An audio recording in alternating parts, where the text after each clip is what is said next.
बिस्मिल्लाहिर्रहमानिर्रहीम, अस्सलाम वालेकुम।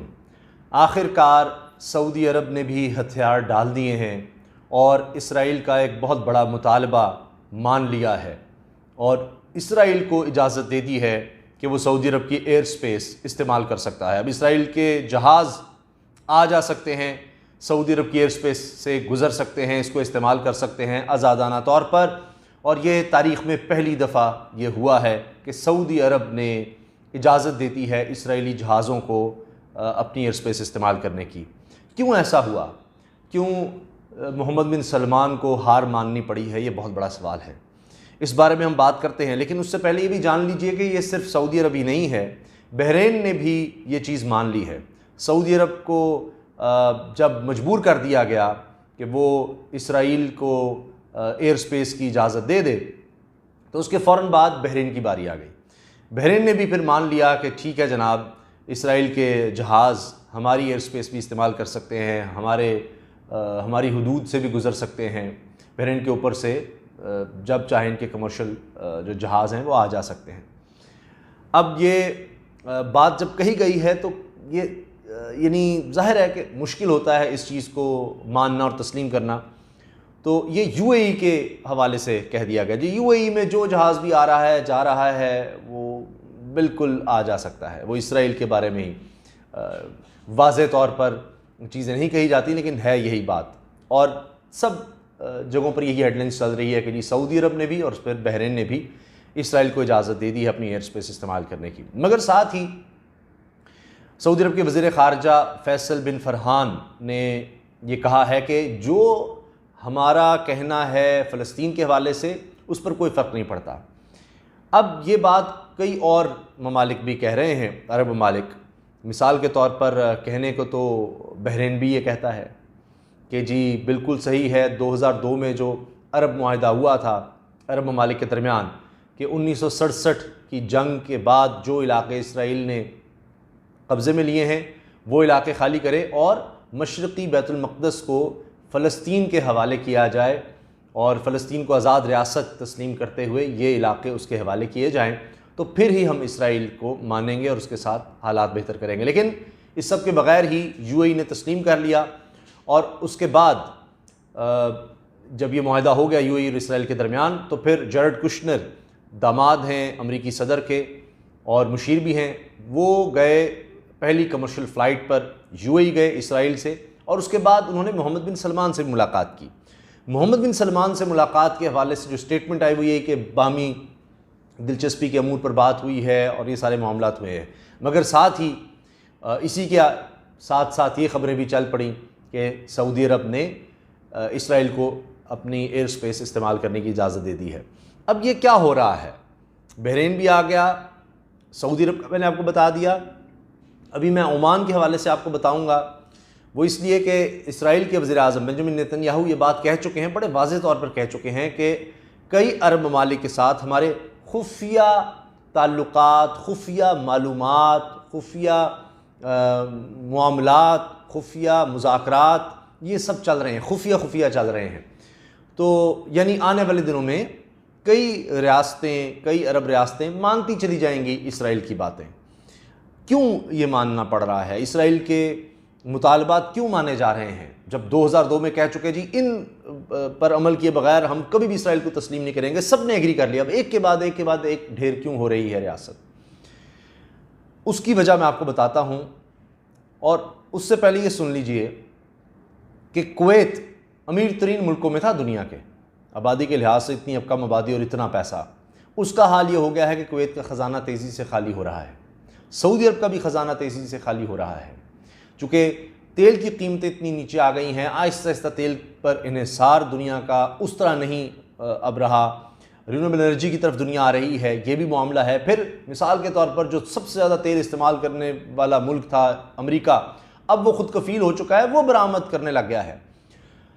तो ये हाल जब हो जाएगा तो फिर अरब मुल्कों को वाज़े कर दिया अब वो तेल की डिप्लोमेसी नहीं चलनी कि आपके पास तेल है और आप जो चाहें करें, अब आपको तेल की इकॉनमी से निकलना होगा। ये कुवैत में काफ़ी अरसे से बात हो रही थी और उनके कई अहम लोग ये बात करते थे, लेकिन उस वक्त मजाक उड़ाया जाता था। आज ये हाल हो गया है कि कुवैत अब ये सोच रहा है कि तेल के अलावा आमदनी किस तरह पैदा करनी है। अब जब अपने तेल के अलावा कुछ करना है तो फिर आपको दुनिया की बड़ी कंपनीज चाहिए, उनकी इन्वेस्टमेंट चाहिए, वो यूएई को भी चाहिए, वो सऊदी अरब की भी चाहिए। अगर मोहम्मद बिन सलमान ने नियोम शहर बनाना है तो दुनिया की बड़ी कंपनीज वहाँ के इन्वेस्ट करेंगी, वहाँ पर आएंगी, तभी ये काम हो सकता है। दुनिया के बड़े बड़े बैंक्स वहाँ पर इन्वेस्टमेंट करेंगे, या बड़ी कंपनीज बड़े बड़े बैंक से कर्जे लेकर वहाँ इन्वेस्टमेंट करेंगी। तो अब यूएई तो अपना इन्हिसार लेकर जा रहा है तेल से दीगर मामलात की तरफ, सऊदी अरब भी उस तरफ जाना चाह रहा है, कुवैत को भी इसकी ज़रूरत पड़ चुकी है, बहरीन और ओमान, जिसके बारे में इसराइल के लोग कह चुके हैं, इसराइल के ऑफिशियल्स कह चुके हैं कि अगले ममालिक ये होंगे जो मानेंगे इसराइल को, बहरीन और ओमान। क्यों? बहरीन और ओमान भी कर्ज ले चुके हैं, मकरूज हो चुके हैं, मजबूर हो चुके हैं कर्ज लेने पर। इनकी मईशत इतनी गिर चुकी है कि ये अमीर पड़ोसियों से कर्ज ले चुके हैं। कुवैत के पास अभी भी काफ़ी ख़जाना है, तकरीबन $550 अरब का, और लोग कह रहे हैं कि अब उसको इस्तेमाल करना शुरू कर देना चाहिए। ये हालात आ गए हैं, कुवैत में टैक्सेस बढ़ाए जा रहे हैं। यही काम सऊदी अरब ने भी किया है, ख़जाने खाली हो रहे हैं, मईशत नीचे से नीचे जा रही है, तेल उस तरह बिक नहीं रहा, उसके ख़रीदार नहीं हैं। बड़ा ख़रीदार अमेरिका, अमेरिकी बड़ी बड़ी कंपनियां, बैंक्स, ये सब किसके पास हैं? ये यहूदी लॉबीज़ के पास हैं, और यहूदी लॉबी ज़ाहिर है इसराइल की है। अब अमेरिका जोर इसलिए डाल रहा है कि ट्रंप को इलेक्शन जीतने हैं, उसके लिए भी पैसा इस्तेमाल होता है। यहूदी लॉबी सबसे स्ट्रांग लॉबी है, उसको मनाने के लिए, उसको खुश करने के लिए वो अरब ममालिक पर जोर डाल रहे हैं कि तुम इसराइल को मानो, बदले में तुम्हें इन्वेस्टमेंट मिलेगी। बड़े बड़े बैंक सब उन्हीं के पास हैं, वो आएंगे, तुम्हारी तबाह हाल मईशत को बचा सकेंगे, वरना तुम तबाह होते चले जाओगे। फिर और सुनिए, लालच के साथ साथ क्या मिलेगा कि अब तुम कमज़ोर हो रहे हो, देखो क्या हाल हो गया, लिबिया का क्या हाल हो गया, इराक का क्या हाल हो गया, मिस्र का किस तरह हमने तख्ता उलट दिया, वहाँ पर दहाइयों से जो लोग बैठे हुए थे। तो ये सब तुम्हारे साथ हो सकता है। माशी तौर पर तुम कमज़ोर होगे, तबाह हाल होगे, तो लोग बेचैन होंगे और तुम्हारे खिलाफ उठ खड़े होंगे। तो इसलिए मईशत को मजबूत करना है तो तुम्हें हमारे सहारे की ज़रूरत है, वरना तुम्हारी हुकूमतें ख़त्म हो सकती हैं, तो और तुम पर बाहर से अटैक हो सकते हैं। लिहाजा मईशत को मजबूत करना है, इन्वेस्टमेंट लेकर आनी है, तो हर सूरत में ये बात माननी होगी, इसराइल को तस्लीम करना होगा। अब ये बड़ा मुतालबा इसराइल को तस्लीम कर लिया, ये उसी तरफ कदम है। कभी खबरें आ जाती हैं कि सऊदी अरब में वीज़े भी जारी होने वाले हैं इसराइल के शहरियों को, फिर उसका डिनायल आता है। यूएई में तो सब शुरू हो गया, यूएई में तो अब इजाज़त दे दी गई है कि यूएई की कंपनियां इसराइल के बाशिंदों से, उनकी कंपनी से जिस तरह चाहें डील करें। अब F-35 का भी कहा गया कि जी आपकी हम मुआशी ज़रूरियात के साथ साथ दिफाई ज़रूरियात भी पूरी करेंगे, आपके पास जदीद तरीन असलहा आपको दिया जाएगा। तो यही चीज़ अगर सऊदी अरब को ज़रूरत है कि यमन में जो जंग चल रही है उसमें अभी तक आप जीत नहीं पा रहे, तो आपको और असलहा चाहिए और मदद चाहिए, तो इस रास्ते पर आओ। मैंने कुवैत का आपको बता दिया, बहरीन ओमान की माशी हालत बता दी।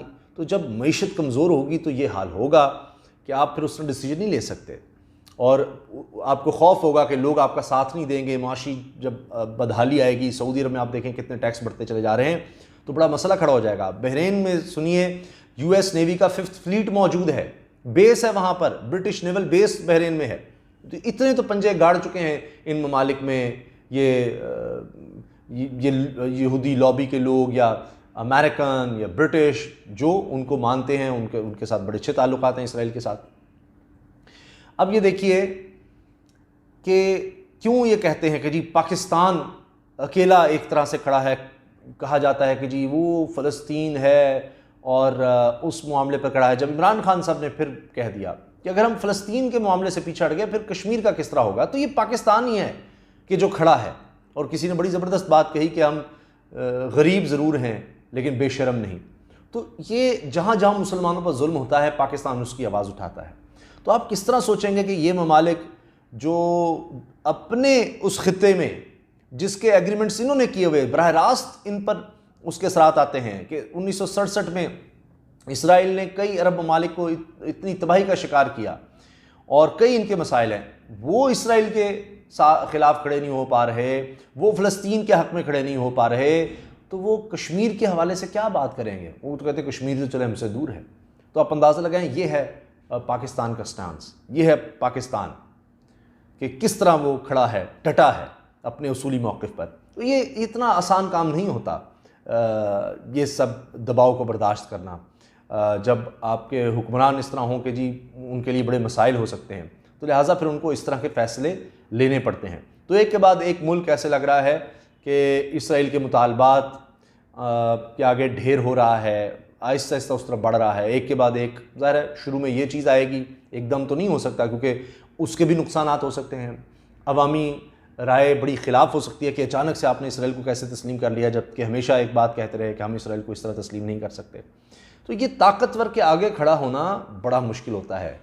अब मैं उसकी आपको, ये इंटरनेशनल लेवल पर है, ये हमारी ज़िंदगियों में भी यही कुछ है कि ताकतवर हो, एक माफिया बन जाए, उसका मुकाबला आसान नहीं होता। ये पूरी इसराइल की लॉबी आप देख लें, दुनिया में कितना इनका असर व रसूख है।